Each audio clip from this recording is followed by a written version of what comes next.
What we're seeing at some of our college campuses is a rule by the mob.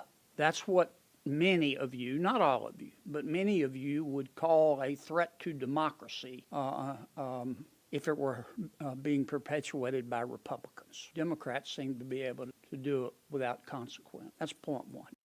The debate over free speech and campus protests is getting hotter than ever. Senator John Kennedy is pointing the finger straight at President Biden, saying, "Mob rule is taking over our universities." His message? Direct, blunt, and aimed right at the people in charge. Let's break down what he said, because honestly, it's got a lot of people fired up. If you believe leaders should be held accountable, now's the time to hit that subscribe button so you never miss a breaking update. Kennedy says what's happening on some campuses isn't about free speech anymore. He calls it mob rule. And here's where it gets interesting. Kennedy argues that if Republicans were doing this, Democrats would be shouting about threats to democracy, but since it's the other way around, he claims there's no real consequence. Not all schools are the same though. Kennedy actually gives credit to places like Vanderbilt, Tulane, and the University of Florida for keeping things under control. He says their presidents get it. The First Amendment protects speech, not chaos. Point two, we shouldn't paint with too broad a brush. Some of our universities have done a good job. I'll mention three. Vanderbilt, Tulane, and the University of Florida. They have done a good job in dealing with this rule by the mob because of their leadership.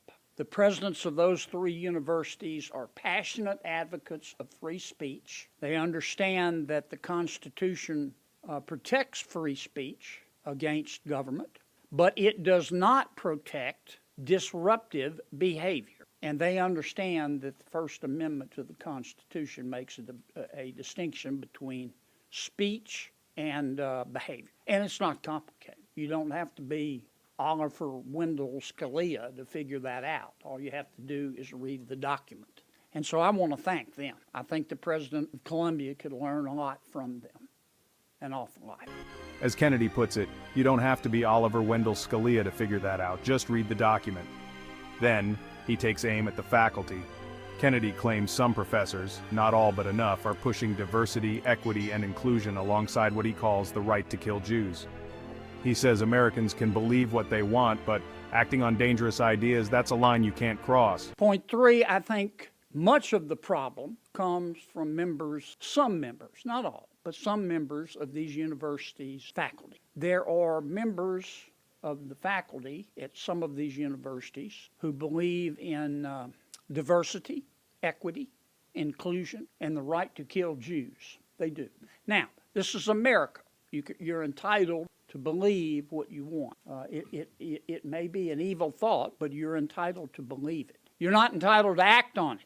And many of these professors, not all of them, not at all universities, but many of these professors, instead of celebrating their universities as a diverse place of diversity and ideas, they are convinced they are right, and they want to punish people who disagree with it. And that's a big part of the problem. According to Kennedy, these faculty members aren't fostering debate, they're shutting it down for anyone who disagrees.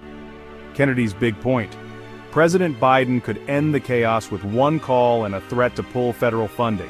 He says Biden won't do it because he's worried about politics and losing support from progressives, especially with his poll numbers not looking great. Final point, President Biden could stop this stuff on a dime. It just goes to show you that even old people can suck, okay? All he would have to do is pick up the phone and call the president of Columbia University quietly and say, "Madam President, how you doing? Listen, I don't have a lot of time and I know you're busy. You've got 14 days to get control of your campus or you're not getting any more federal money." Now, she will pounce on that like a ninja. But Joe Biden hadn't done that.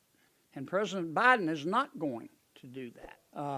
And it's not just because even older people can suck. He's not going to do that because of the raw gut politics, and you know it, and I know it. President Biden is scared to death to alienate the Hamas wing of the Democratic Party.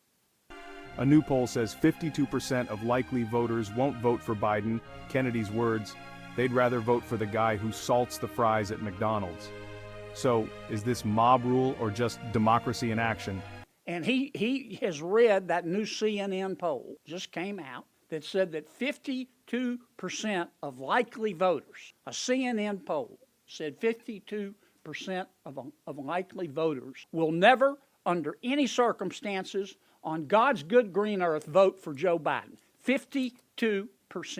52% will vote for the guy who salts the French fries at McDonald's before they will vote for Joe Biden. And he knows that. And that's why he is doing, or in this case, not doing, what he's not doing at these universities. And you should call it for what it is. Rule by mob. Rule by mob. A belief in diversity, equity, inclusion, and the right to kill Jews.